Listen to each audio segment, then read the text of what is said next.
All right, so we need to proceed that with the and symbol to get the actual address of var, right? I hope the online compiler works because I've not tested on the online version, but it should be able to. I means here. And means we're taking the address. No, I star IP. So P is the name of the This, variable. this is a variable. IP is a IP variable. is the variable. Yeah, it's like integer pointer. We are calling it that. So Okay. var is variable, IP is integer pointer. It's just, you can call it something else and I'll change it to something else.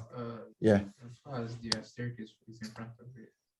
So this one shows that this variable is going to be declared, it's a pointer variable. Yeah, we are expecting it to hold an address. So when we are defining it, we pass the address of the variable that we want it to point to. So as far as space is concerned, he and I, we are also pointing to this particular space. That's that he holds the name of this space and I just the nickname that sits on here. Make sense? Yeah, yeah, no, yeah. To the console, that we can get the value of the variable of our variable is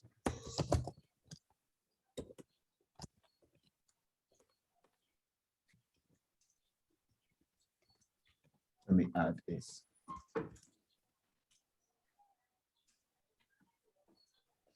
We can either combine it to the same line or not. You already know how to do that. So that bit, so right.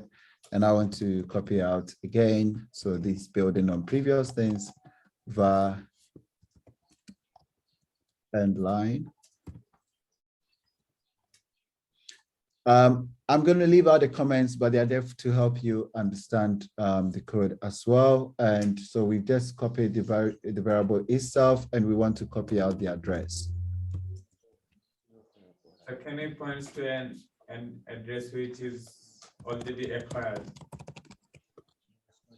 Can you assign multiple pointers?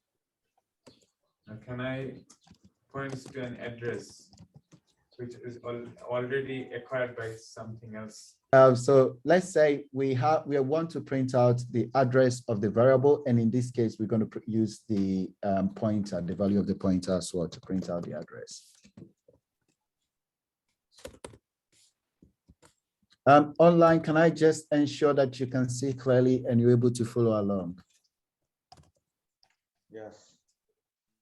Yes, I Sorry, can. who answered? Okay.